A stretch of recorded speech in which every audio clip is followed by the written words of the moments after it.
अध्याय 16। रश्मि की नई जिम्मेदारी और अदृश्य खतरा। किले को श्राप मुक्त करने के बाद रश्मि और उसके दोस्तों ने गांव में सामान्य जीवन शुरू करने की कोशिश की। किले को अब ऐतिहासिक धरोहर में बदल दिया गया था और वहां पर्यटक आने लगे, लेकिन रश्मि के दिल में एक नई चिंता ने जन्म लिया। एक रहस्यमय निशान। एक दिन किले की सफाई करते समय रश्मि को फर्श पर अजीब सा निशान मिला। यह एक तांत्रिक चक्र जैसा प्रतीत हो रहा था, जिसमें जटिल प्रतीक उकेरे हुए थे। ये चक्र किले के श्राप का हिस्सा नहीं था, ये कुछ और है, उसने रोहन से कहा। क्या ये कोई संकेत है कि खतरा अभी टला नहीं है? प्रिया ने चिंतित स्वर में पूछा। रश्मि ने निशान का अध्ययन किया और देखा कि यह एक पुराने ग्रंथ में वर्णित एक तांत्रिक चक्र से मेल खाता है। ये चक्र उन स्थानों पर बनाया जाता है जहां कोई शक्ति बांधी गई हो, उसने कहा। एक नया आगंतुक उसी शाम गांव में एक और अजनबी पहुंचा। यह एक बूढ़ा व्यक्ति था जिसने खुद को आचार्य देवेंद्र कहा। मैंने सुना है कि आपने किले को श्राप मुक्त किया है, लेकिन मुझे डर है कि आपने अनजाने में एक और समस्या को जागृत कर दिया है, उसने चेतावनी दी। देवेंद्र ने कहा, किले के नीचे एक और शक्ति छिपी हुई है जिसे सदियों से दबाकर रखा गया था। वो शक्ति अब जाग रही है। रश्मि ने पूछा, क्या ये शक्ति हमारे गांव के लिए खतरा बन सकती है? अगर इसे रोका नहीं गया तो ये सिर्फ गांव ही नहीं बल्कि पूरे क्षेत्र को बर्बाद कर सकती है, देवेंद्र ने कहा। किले के तहखाने की खोज। देवेंद्र ने बताया कि किले के नीचे एक गुप्त तहखाना है जहां वो शक्ति छिपी हुई है। ये तहखाना कभी राजा के खजाने और तांत्रिक अनुष्ठानों के लिए इस्तेमाल किया जाता था, लेकिन जब किले को श्रापित किया गया तो इस पर भी एक मुहर लगा दी गई, उसने कहा। रश्मि, रोहन, प्रिया और देवेंद्र ने मिलकर तहखाने की खोज शुरू की। किले के पिछले हिस्से में उन्हें एक गुप्त दरवाजा मिला जिसे पत्थरों से ढक दिया गया था। यह वही जगह है, देवेंद्र ने कहा। उन्होंने पत्थरों को हटाया और दरवाजा खोलने की कोशिश की, लेकिन वो भारी और जंग लगा हुआ था। देवेंद्र ने मंत्रों का उच्चारण करते हुए दरवाजे पर हाथ रखा। अचानक दरवाजा जोर से आवाज करते हुए खुल गया। तहखाने का डरावना दृश्य। तहखाने के अंदर घुसते ही सभी ने महसूस किया कि वहां की हवा ठंडी और भारी थी। ये जगह डरावनी है, ऐसा लग रहा है कि यहाँ कुछ छिपा हुआ है, प्रिया ने कहा। दीवारों पर अजीब प्रतीक और चित्र बने हुए थे। वहां एक विशाल मूर्ति थी जो किसी अज्ञात देवता की लग रही थी। देवेंद्र ने मूर्ति की ओर इशारा करते हुए कहा, यही वो शक्ति है, इसे जागने से रोकना होगा। एक अप्रत्याशित हमला। जैसे ही वे मूर्ति के पास पहुंचे, अचानक तहखाने में हर जगह से परछाइयां प्रकट होने लगीं। ये आत्माएं नहीं हैं, बल्कि इस जगह की नकारात्मक ऊर्जा है, देवेंद्र ने चेतावनी दी। परछाइयों ने उन्हें घेर लिया और हमला करना शुरू कर दिया। हमें इस मूर्ति को नष्ट करना होगा, देवेंद्र ने कहा। लेकिन यह इतना आसान नहीं है, यह मूर्ति उस शक्ति की कुंजी है, रश्मि ने जवाब दिया। रश्मि ने जल्दी से एक योजना बनाई। अगर हम इस मूर्ति के चारों ओर बने तांत्रिक चक्र को तोड़ दें तो इसकी शक्ति खत्म हो सकती है, उसने कहा। चक्र को तोड़ने का संघर्ष। रश्मि, रोहन और प्रिया ने मिलकर चक्र को तोड़ने की कोशिश शुरू की, लेकिन हर बार जब वे चक्र को छूते तो एक अदृश्य शक्ति उन्हें पीछे धकेल देती। देवेंद्र ने कहा, मैं मंत्रों के माध्यम से उस शक्ति को कमजोर करने की कोशिश करूंगा, तुम लोग चक्र को तोड़ते रहो। उन्होंने अपनी पूरी ताकत लगाई और अंततः चक्र का एक हिस्सा टूट गया। जैसे ही चक्र टूटा, परछाइयां गायब होने लगीं। मूर्ति की शक्ति का अंत। जब चक्र पूरी तरह टूट गया, मूर्ति से एक भयानक चीख निकली और एक तेज रोशनी पूरे तहखाने में फैल गई। ये शक्ति अब नष्ट हो गई है, देवेंद्र ने कहा। तहखाने के अंदर सब कुछ शांत हो गया और मूर्ति ध्वस्त होकर गिर पड़ी। नई शुरुआत। रश्मि ने गहरी सांस लेते हुए कहा, अब किला पूरी तरह से सुरक्षित है, लेकिन यह अनुभव हमें ये सिखाता है कि कुछ रहस्य छिपे रहना ही बेहतर होते हैं। गांव वालों ने देवेंद्र का धन्यवाद किया और तहखाने को हमेशा के लिए बंद कर दिया। कहानी का नया मोड़। लेकिन क्या ये वास्तव में अंत था? रश्मि के दिल में अब भी कई सवाल थे। क्या सचमुच सारी नकारात्मक ऊर्जा खत्म हो चुकी है, या ये किसी और खतरे की शुरुआत है? आगे क्या होगा? क्या रश्मि और उसके दोस्तों का जीवन अब सामान्य हो जाएगा, या फिर किले और गांव से जुड़ा एक और रहस्य सामने आएगा? अध्याय 17। रश्मि का खोया अतीत और एक नई कड़ी। तहखाने की घटना के कुछ हफ्तों बाद गांव में सब कुछ सामान्य लग रहा था। रश्मि ने सोचा कि अब वो अपनी पुरानी जिंदगी की ओर लौट सकेगी, लेकिन ऐसा होना अभी दूर था। एक रात रश्मि ने सपना देखा। वो खुद को एक जंगल में खड़ी पाई, जहां चारों ओर अजीब आवाजें गूंज रही थीं। रश्मि, तुम तक पहुंचने का समय आ गया है, लौट आओ, एक रहस्यमयी आवाज ने कहा। जैसे ही वो आवाज के करीब गई, उसने देखा कि एक पुरानी झील के किनारे एक स्त्री खड़ी थी। वो स्त्री रश्मि की ही परछाई जैसी दिख रही थी। तुम कौन हो? रश्मि ने डरते हुए पूछा। मैं तुम्हारा अतीत हूँ, और यह समय है कि तुम अपने खोए हुए अतीत को जानो, स्त्री ने कहा। जंगल का बुलावा। अगली सुबह रश्मि ने इस सपने के बारे में रोहन और प्रिया को बताया। यह कोई साधारण सपना नहीं हो सकता, प्रिया ने कहा। क्या तुम्हें याद है कि उस जगह की कोई और पहचान दिखी हो?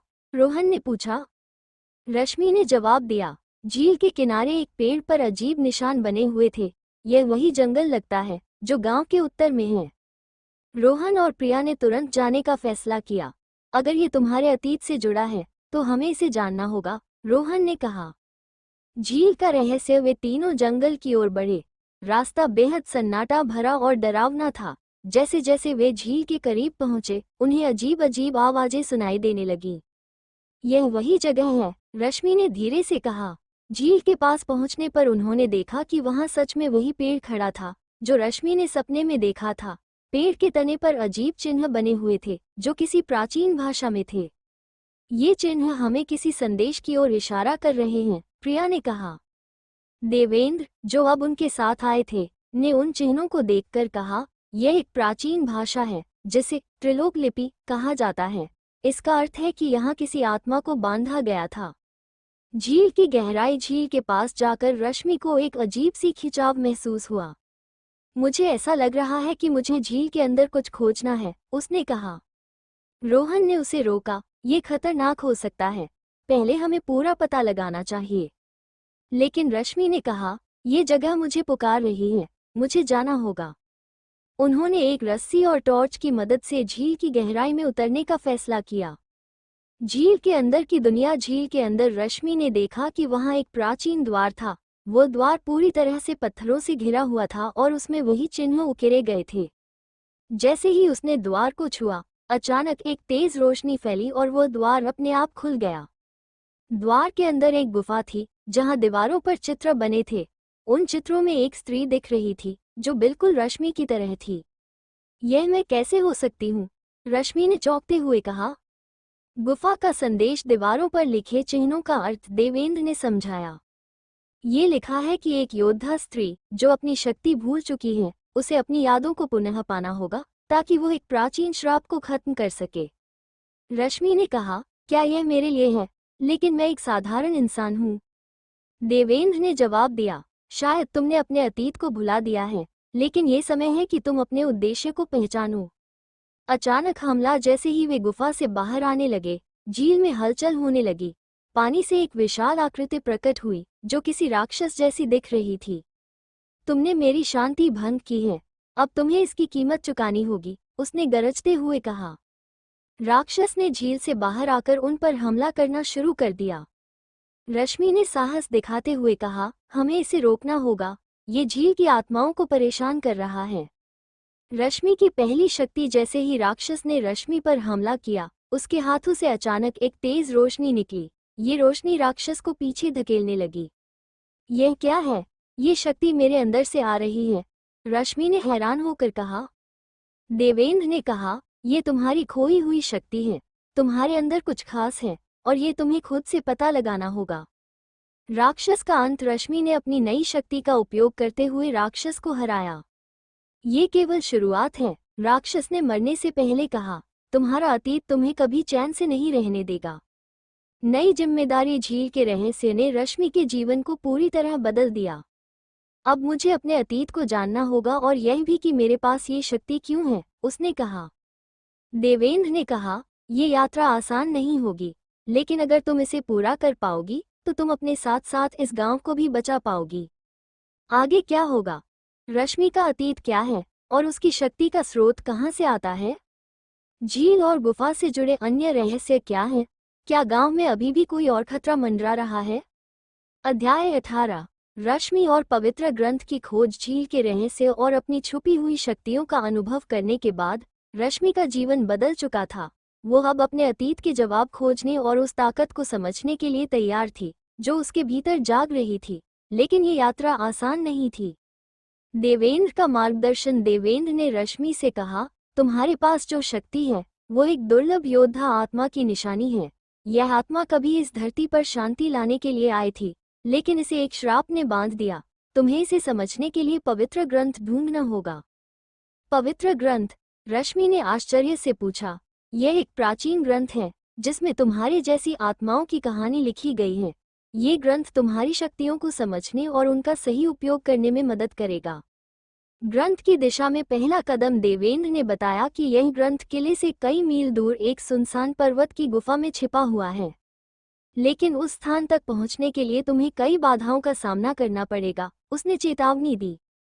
रश्मि, रोहन और प्रिया ने देवेंद्र के साथ यात्रा शुरू की। रास्ते में देवेंद्र ने रश्मि को अपनी शक्ति के बारे में सिखाने की कोशिश की। तुम्हारी शक्ति तुम्हारे भीतर है, तुम्हें इसे जागृत करने के लिए अपने भीतर के डर को खत्म करना होगा। जंगल का परीक्षण। रास्ते में उन्हें घने जंगल से गुजरना पड़ा। ये जंगल किसी सामान्य स्थान जैसा नहीं था, वहां हर तरफ सन्नाटा और रहस्यमय ऊर्जा थी। अचानक पेड़ों के पीछे से अजीब आकृतियां प्रकट होने लगीं। ये आकृतियां छाया के रूप में थीं और उन्होंने समूह को घेर लिया। ये जगह हमारी परीक्षा ले रही है, देवेंद्र ने कहा। रश्मि ने अपनी शक्ति का उपयोग करने की कोशिश की, लेकिन वो काम नहीं कर पाई। तुम्हारी शक्ति तभी जागेगी जब तुम अपने डर पर काबू पाओगी। रश्मि ने गहरी सांस ली और अपने भीतर झांकने की कोशिश की। उसे अपने सपने और झील की घटना याद आई। उसने महसूस किया कि उसका डर उसे रोक रहा है। मैं इससे नहीं डरूंगी, उसने खुद से कहा। जैसे ही उसने अपने डर को दूर किया, उसके हाथों से फिर से रोशनी निकली और छायाएं गायब हो गईं। तुम सही दिशा में हो, देवेंद्र ने कहा। गुफा की चुनौती। पर्वत तक पहुंचने के बाद उन्हें गुफा का द्वार मिला। ये द्वार साधारण नहीं था, उसमें बड़े बड़े पत्थर और तांत्रिक चिन्ह बने हुए थे। ये द्वार तभी खुलेगा जब सही मंत्र पढ़ा जाएगा, देवेंद्र ने कहा। देवेंद्र ने मंत्र पढ़ना शुरू किया, लेकिन दरवाजा नहीं खुला। यह मंत्र काम क्यों नहीं कर रहा? प्रिया ने पूछा। शायद ये दरवाजा केवल रश्मि के लिए है, रोहन ने कहा। रश्मि ने दरवाजे के पास जाकर अपनी शक्ति का उपयोग करने की कोशिश की। उसने अपने हाथों को दरवाजे पर रखा और अपनी ऊर्जा को केंद्रित किया। अचानक दरवाजा तेज आवाज के साथ खुल गया। ग्रंथ की खोज। गुफा के अंदर उन्होंने एक पवित्र स्थान देखा। वहां एक पत्थर की वेदी थी जिसके ऊपर एक चमकता हुआ ग्रंथ रखा था। यही वो ग्रंथ है, देवेंद्र ने कहा। जैसे ही रश्मि ने ग्रंथ को छुआ, उसने अपने भीतर एक अजीब सी शक्ति महसूस की। ग्रंथ के पन्ने अपने आप खुलने लगे और उसमें से प्रकाश निकलने लगा। ये ग्रंथ तुम्हारे अतीत और तुम्हारी ताकत का राज खोलेगा, देवेंद्र ने कहा। ग्रंथ ने खुलासा किया, रश्मि, तुम एक योद्धा आत्मा हो जिसका जन्म धरती पर शांति और बुराई का अंत करने के लिए हुआ था। तुम्हारी शक्ति अनंत है, लेकिन इसे जागृत करने के लिए तुम्हें कई परीक्षाओं से गुजरना होगा। नया खतरा। जैसे ही ग्रंथ का संदेश समाप्त हुआ, गुफा में हलचल शुरू हो गई। पत्थर गिरने लगे और एक तेज गर्जना सुनाई दी। तुम्हें ये शक्ति नहीं मिलनी चाहिए थी, एक गहरी आवाज गूंजी। गुफा के एक कोने से एक विशाल राक्षस प्रकट हुआ। वो राक्षस ग्रंथ का रक्षक था। तुमने ग्रंथ को छूकर इसकी पवित्रता को भंग किया है, अब तुम्हें इसके लिए लड़ना होगा। रश्मि की परीक्षा। रश्मि ने राक्षस से लड़ने के लिए अपनी शक्ति का उपयोग करना शुरू किया। यह मेरी परीक्षा है, उसने कहा, लेकिन राक्षस बहुत ताकतवर था और उसकी शक्ति बार बार असफल हो रही थी। देवेंद्र ने कहा, तुम्हें अपनी आत्मा की गहराई से शक्ति को बुलाना होगा। ग्रंथ तुम्हें ये शक्ति देगा, लेकिन तुम्हें खुद पर विश्वास करना होगा। रश्मि ने अपनी आंखें बंद की और ध्यान केंद्रित किया। उसने महसूस किया कि उसकी शक्ति उसके भीतर से जाग रही है। मैं डर को खत्म कर चुकी हूँ, अब मैं अपनी ताकत को पहचानती हूँ, उसने कहा। उसने अपनी पूरी ऊर्जा को राक्षस पर केंद्रित किया और एक तेज रोशनी से उसे हराया। एक नई शुरुआत। राक्षस के अंत के बाद गुफा फिर से शांत हो गई। ग्रंथ ने कहा, ये केवल शुरुआत है, तुम्हें अब अपने उद्देश्य को पूरा करने के लिए तैयार रहना होगा। रश्मि ने ग्रंथ को संभालते हुए कहा, मैं इसके लिए तैयार हूँ। अगले अध्याय में क्या होगा?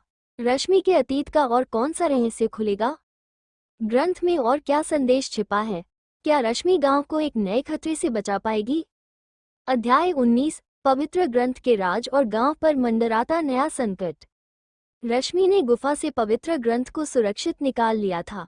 उसके हाथों में अब उसकी शक्ति और अतीत का मार्गदर्शन था, लेकिन ग्रंथ के साथ ही एक नई जिम्मेदारी और खतरा भी आ चुका था। गांव की बेचैनी गुफा से लौटने के बाद रश्मि, रोहन, प्रिया और देवेंद्र वापस गांव पहुंचे, लेकिन वहां का माहौल पहले जैसा नहीं था। गांव के लोग डरे हुए और चिंतित दिख रहे थे। रश्मि, तुमने क्या किया? गांव के बुजुर्ग ने पूछा। मैंने सिर्फ पवित्र ग्रंथ को प्राप्त किया है, जो मुझे मेरी शक्ति और अतीत के बारे में बताएगा, रश्मि ने कहा। बुजुर्ग ने कहा, तुम्हें नहीं पता कि इस ग्रंथ को छूने से क्या हो सकता है। ये केवल तुम्हारी शक्ति का मार्गदर्शन नहीं करता, बल्कि यह बुरी आत्माओं को भी जागृत कर सकता है। पहला संकेत। उस रात गांव में अजीब घटनाएं शुरू हो गईं। बच्चों ने सपनों में अजीब आकृतियां देखीं, जानवर बेचैन होकर इधर उधर दौड़ने लगे, और गांव के बीचों बीच स्थित पीपल का पेड़ अचानक सूखने लगा। ये सब पवित्र ग्रंथ के जागने का संकेत है, देवेंद्र ने कहा। क्या इसका मतलब है कि हमने कुछ गलत किया है? रश्मि ने पूछा। नहीं, लेकिन ये संकेत है कि कुछ ताकतें तुम्हारी शक्ति को रोकने की कोशिश कर रही हैं। ग्रंथ का पहला अध्याय। रश्मि ने ग्रंथ को पढ़ना शुरू किया। पहला अध्याय उसकी आत्मा के बारे में था। तुम्हारी आत्मा किसी साधारण इंसान की नहीं है, यह एक योद्धा आत्मा है, जो पिछले कई जन्मों से धरती पर न्याय और शांति के लिए लड़ती आ रही है। रोहन ने पूछा, लेकिन क्यों? आखिर रश्मि ही क्यों? ग्रंथ में लिखा था, हर पीढ़ी में एक आत्मा चुनी जाती है, जिसे बुराई का अंत करने के लिए तैयार किया जाता है। रश्मि का चयन इसलिए हुआ है क्योंकि उसकी आत्मा ने पिछले जन्मों में कई बलिदान दिए हैं। गांव में नई चुनौती। जैसे ही रश्मि ग्रंथ के बारे में पढ़ रही थी, गांव में एक नई समस्या ने जन्म लिया। गांव के बाहर एक रहस्यमय आकृति देखी गई। यह कोई इंसान नहीं लगता, एक गांव वाले ने कहा। रश्मि, रोहन और प्रिया वहां पहुंचे तो उन्होंने देखा कि वो आकृति किसी साए की तरह थी। यह एक शापित आत्मा है, देवेंद्र ने बताया। शापित आत्मा ने कहा, रश्मि, ये ग्रंथ तुम्हारे पास नहीं रह सकता, इसे मुझे सौंप दो, वरना इस गांव को इसकी कीमत चुकानी होगी। पहली टकराव। रश्मि ने उस आत्मा से कहा, मैं तुम्हारे आगे झुकने वाली नहीं हूँ, ये ग्रंथ मेरे लिए है और इसे मुझसे कोई नहीं ले सकता।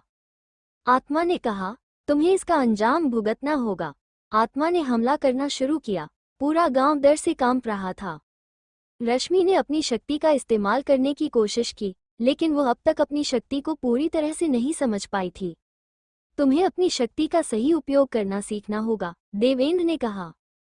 ग्रंथ की मदद। रश्मि ने ग्रंथ से मदद मांगी। अचानक ग्रंथ से एक चमक निकली और उसमें से एक मंत्र प्रकट हुआ। देवेंद्र ने कहा, यह मंत्र शापित आत्मा को रोक सकता है, लेकिन इसे पढ़ने के लिए बहुत साहस चाहिए। रश्मि ने मंत्र पढ़ना शुरू किया। जैसे ही उसने मंत्र पूरा किया, आत्मा दर्द से चिल्लाई और गायब हो गई। ये सिर्फ एक चेतावनी थी, देवेंद्र ने कहा, असली खतरा अभी बाकी है। गांव के लोगों का समर्थन। घटना के बाद गांव के लोगों ने रश्मि का समर्थन करना शुरू किया।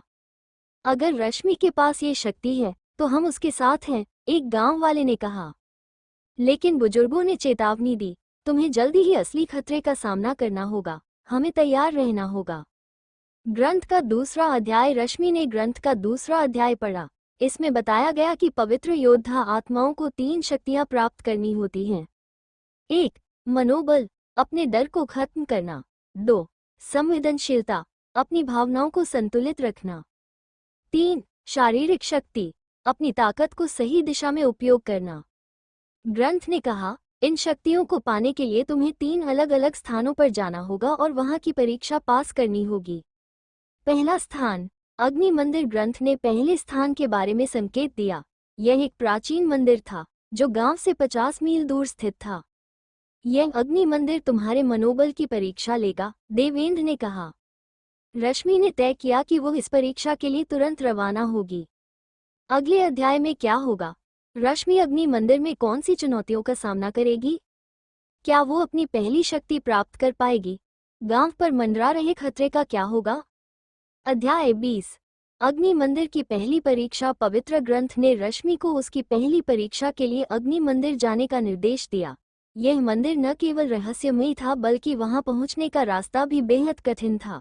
लेकिन रश्मि के साथ उसका परिवार और उसके दोस्त थे, जो हर कदम पर उसका हौसला बढ़ा रहे थे।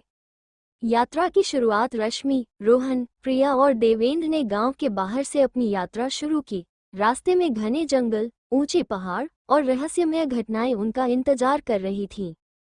अग्नि मंदिर का रास्ता बहुत पुराना और कठिन है, हमें बेहद सतर्क रहना होगा, देवेंद्र ने चेतावनी दी।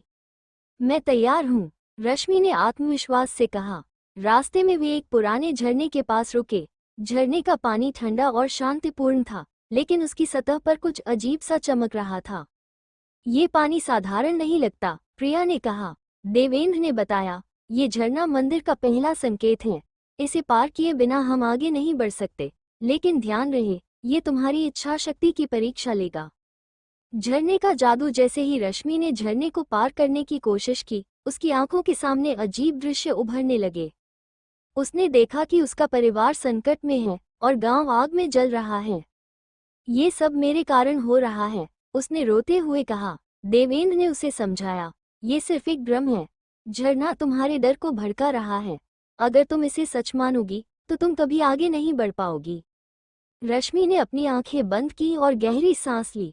उसने अपने दिल में विश्वास और हिम्मत जगाई। यह मेरा डर है, लेकिन मैं इसे हराऊंगी। उसने झरने को पार किया और जैसे ही वो दूसरी ओर पहुंची, झरना गायब हो गया। तुमने पहली बाधा पार कर ली है, देवेंद्र ने कहा। अग्नि मंदिर का द्वार। आखिरकार वे अग्नि मंदिर पहुंचे। यह मंदिर एक विशाल पर्वत की चोटी पर था। उसका प्रवेश द्वार पत्थर से बना था, जिसमें ज्वाला जैसी आकृतियां बनी हुई थीं। ये द्वार तभी खुलेगा जब तुम अपने मन की सच्चाई को पहचानोगी, देवेंद्र ने कहा। रश्मि ने द्वार के पास जाकर ध्यान लगाया। उसने अपने मन के अंदर झांकने की कोशिश की। उसे अपने पुराने डर, अपनी असफलताएं और अपने परिवार की चिंता दिखाई दी। मुझे अपनी सच्चाई को स्वीकार करना होगा, उसने सोचा। जैसे ही उसने अपनी सच्चाई को अपनाया, द्वार खुद ब खुद खुल गया। मंदिर के अंदर चारों ओर अग्नि के खंभे थे। वे खंभे रह रहकर जलने और बुझने लगे। मंदिर के बीचों बीच एक विशाल यज्ञ कुंड था, जिसमें एक स्वर्णिम दीपक रखा हुआ था। ये दीपक तुम्हारी पहली शक्ति का प्रतीक है, देवेंद्र ने कहा। लेकिन इसे प्राप्त करना आसान नहीं होगा। तुम्हें अग्नि की परीक्षा देनी होगी। अग्नि की परीक्षा। अचानक मंदिर की ज्वालाएं तेज हो गई। रश्मि को चारों ओर आग ही आग दिखाई देने लगी। अगर तुम इस आग से डरोगी तो तुम कभी अपनी शक्ति प्राप्त नहीं कर पाओगी, मंदिर की गूंजती आवाज ने कहा। रश्मि ने हिम्मत जुटाई और आग के बीच खड़ी हो गई। जैसे ही उसने आग को छुआ, उसे अपने भीतर की ताकत का एहसास हुआ। यह आग मेरा डर नहीं है, बल्कि मेरी शक्ति है। अग्नि ने उसे चोट नहीं पहुंचाई, इसके बजाय उसकी आत्मा में एक नई ऊर्जा का संचार हुआ। दीपक ने अपनी रोशनी तेज कर दी और रश्मि की ओर खींच गया। तुमने अपनी पहली शक्ति प्राप्त कर ली है।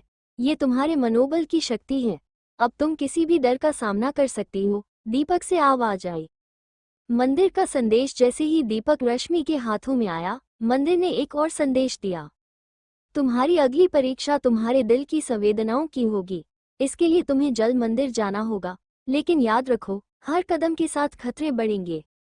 गांव में नया संकट। अग्नि मंदिर से शक्ति प्राप्त करने के बाद जब रश्मि गांव लौटी तो उसने देखा कि गांव में और भी बड़ी मुसीबत आ चुकी थी।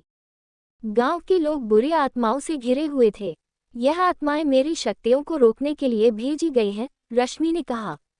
देवेंद्र ने कहा, तुम्हें जल्द से जल्द जल मंदिर जाना होगा, क्योंकि तुम्हारी अगली शक्ति इन आत्माओं को हराने के लिए जरूरी है। योजक चिन्ह, योजक चिन्ह, योजक चिन्ह। अगले अध्याय में क्या होगा? क्या रश्मि जल मंदिर तक पहुंच पाएगी? क्या गांव की आत्माएं और खतरनाक हो जाएंगी? रश्मि अपनी अगली परीक्षा में कैसे सफल होगी? अगले अध्याय में जानिए रश्मि की यात्रा का नया रोमांचक अध्याय।